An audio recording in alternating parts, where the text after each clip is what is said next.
Əsən işlər. Mənə çox sual verirlər. Aqnosizm nə deməkdir? Aqnosizmin anlayışı nədir? İstərdim bu haqda biraz sizə bir belə deyim, oxuyum. E, ya bunu da istəyənə yedim, məsələn, tapa bilərsiniz aqnosizm haqqında. Aqnosizm qədim Yunan dilindən naməlum fəlsəfi bir anlayışdır. Ona görə dünya bilinməzdir və insanlar şeylərin həqiqi mahiyyəti barədə etibarlı bir şey bilə bilməzlər. Dini aqnosizmin mövqeyi ondan ibarətdir ki, insanlar Tanrı və ya tanrılar haqqında etibarlı bir şey bilə bilməzlər. Aqnostiklər üçün ilahi və ya fövqəladə təbii olan Tanrının varlığı bilinmir və ya anlaşılmazdır. Aqnosizmin tərəfdarları geniş mənada obyektiv gerçəkliyi subyektiv təcrübə yolu ilə tanımağın kökündən qeyri-mümkün, reallığın hər hansı bir son və mütləq əsasını tanımağın mümkün olmadığını düşünürlər. Həm də tamamilə subyektiv, fərzlərə əsaslanan fikir və açıqlamaları sübut etmək və ya təkzib etmək ehtimalını inkar edir. Bu termin fəlsəfədə, biliş nəzəriyyəsində və teologiyada istifadə olunur. Fəlsəfi aqnosizmdən başqa teoloji və elmi aqnosizm də var. İlahiyyatda aqnostiklər inancın və dinin mədəni və etik komponentlərini cəmiyyətdəki bir növ dünyavi əxlaq hesab edərək mistikdən, yəni tanrıların cindən axirət həyatının, dini ayinlərin mövzulu sualları belə götürək, ayrılırlar və sonuncusuna əhəmiyyət vermirlər. Elmi aqnosizm biliş nəzəriyyəsində bir prinsip olaraq mövcuddur ki, idraç prosesində qazanan təcrübənin, subyektin şüuru ilə qaçılmaz şəkildə tərif olunduğundan mövzu əsaslı şəkildə dünyanın dəqiq və tam mənzərəsini dərk edə bilmir. Yəni, biliş mümkün olsa da həmişə səhv olur. Aqnosizm fəlsəfəsi biliyin hüdudlarını və ilahi varlıqların varlığını və ya yoxluğunu əminliklə bilmək mümkün olub-olmasına diqqət yetirən bir düşüncə sistemidir. Baxın, düşüncə sistemi deyir. Yəni ki, heç bir inanc və ya təbliğatlı bir şey deyil. Bu sadəcə bir düşüncə sistemidir. Aqnosizm tarixində qısaca nəzər salsaq, 19-cu əsr, aqnosizmin termini 19-cu əsrin ortalarında İngilis alimi Thomas Henry Huxley tərəfindən irəli sürülüb. Huxley aqnosizmi insanların teistik inanclara və ya ateist inanclara sahib olmaqdan əvvəl elmi dəlillərə əsaslanaraq hərəkət etmələrini fikrini müdafiə etdi.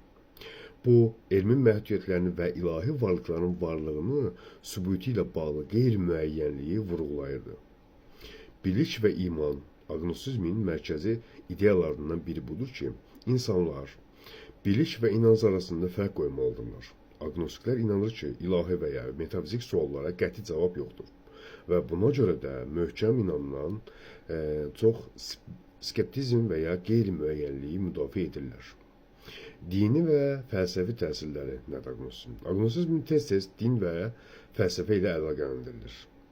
Aqnostiklərə ateizm və teizm arasında alternativ kimi baxılır. Bu, həmişə qarşılaşdığımız bir şeydir. Şəxsən mənim özümə deyirlər, qorxaq ateist də deyirlər. Ya da ki, belə deyim, teist deyən də olur.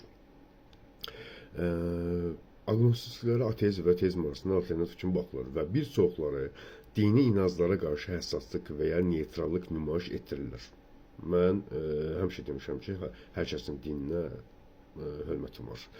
İnkişaf edən baxışlar aqnosizmdə nədir? Aqnosizm zamanla inkişaf edir və müxtəlif variasiyalara malikdir. Bəzi aqnostiklər biliyin məhdudiyyətlərini vurğulasa da, digərləri daha kəskin mövqelər tuturlar. Müasir aqnosizm bugün də bir çox insanların dünya görüşünün bir hissəsidir. Bilik və inanc arasındakı bu fərq fəlsəfi mübahisələrin bir hissəsi kimi mövcud olmaqla davam edir. Aqnosizm biliş və inanc məsələlərinə dair fəlsəfi düşüncələri ilə tanınır və tarix boyu müxtəlif filosoflar və mütəfəkkirlər tərəfindən müraciət edilmişdir. Bununla belə, bu aqnosizmin əsas tarixinin qısa icmalıdır və daha ətraflı araşdırma üçün başqa mənbələrə müraciət edə bilərsiniz. Problem yoxdur. Aqnosizm inanc və biliş məsələlərində qeyri-müəyyənlik və skeptizm ilə xarakterizə olunan fəlsəfi baxış və ya münasibətdir. Yəni, bu nöqtəyə nəzərə götürək. Bu fəlsəfi cərəyan şüurlu olaraq Allahın varlığını və ya yoxluğu haqqında qəti bilgiyə sahib olmağın mümkün olmadığını müdafiə edir. Baxın, yenə oxuyuram sizin üçün. Bu fəlsəfi cərəyan şuurlu olaraq Allahın varlığı və ya yoxluğu haqqında qəti bilgiyə sahib olmağın mümkün olmadığını müdafiə edir. Agnosizmi daha ətraflı izah edən 5 paraqlı təqdim edəcəm sizə. Agnosizmin əsas prinsipləri. Agnosizmin əsas prinsipi odur ki, insanlar Allahın varlığı və ya yoxluğu haqqında qəti bilgiyə malik ola bilməzlər. Agnosizm teist inanc və ateist inanc arasında balans nöqtəsi təşrif edir. Agnostiklər Allahın varlığını və yoxluğunu inkar etmirlər. Sadəcə olaraq bu mövzuda qəti bilgin olmadığını iddia edirlər. Nəzərə aldıq bunu. Agnosizm və inan. Agnosizm inanc və bilik arasında fərqli vurgulayır. Bir çox insan bir şeyin varlığına və ya yoxluğuna inanır. Lakin bu barədə məlumat olmaya bilər. Agnostiklər inanc və bilik arasında fərq qoyur və bir şeyi imanla qəbul etmək və biliklə, əmliklə bilmək arasında fərq olduğunu iddia edirlər. Baxın, bizim efirlərdə də danışılan insanlardan bir çoxu da demişdi, bəzi orada sağ olsunlar, müəyyən insanlar həmişə bir şey deyir. Elmin bitdiyi yerdə inanc başlayır. İşte orasıdır ki, agnostiklər üçün belə deyək də meyar deyil. Elm bitdiyi yerdə inanc başlayırsa demək ki, o agnostik deyil. Nə də ki, inancın tab gətirə bilmədiyi də elm başlayırsa, elm də axır ki, bir mövqeyə kimi gedir çıxır. Ola bilər, çoxlarınız məsəl üçün agnostik mövqeyini məsəl üçün zəif mövqe kimi tuta bilər. Bakın, mən sizinlə razıyam. Deyək ki, məsəl üçün yoxluğun məsəl üçün belə deyək, necə izah edirsən söhbətinə gələndə, biri deyir ki, əgər yoxluq deyilsənsə, yəni bu yoxluqdur. Bunun necə mövqeyi məsəl üçün inkar edə bilərsən, ya da bilə bilmərsən. Ya da ki, hansısa bir tanrının varlığının qəbul edə bilmirsənsə və sübut olmağını düşünürsənsə ki, bu sübut oluna bilməyəcək. Demək ki, sən hansısa bir tanrını qəbul edəmsən və onu, belə deyək, olmadığını, sübutunu məsəl üçün istəyirsən, ya da ki, varlığını istəyirsən.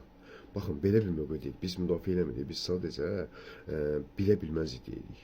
Bəzən mənə çox deyirlər ki, sən heç oturub, məsəl üçün, agnosizmi müdafiə eləmirsən, ya da ki, agnosizm haqqında bir şey, məsəl söyləyim. Agnosizmi mən sizə necə müdafiə edeyim ki, yəni konkret bir agnostik olaraq, güclü agnostik olaraq, mən deyirəm ki, Tanrının varlığı və ya yoxluğu heç vaxt sübut oluna bilməyəcək. Məncə, biraz araşdırsaq, müdafiə etsək daha süper olur. Çox sağ olun, dinlədiyiniz üçün.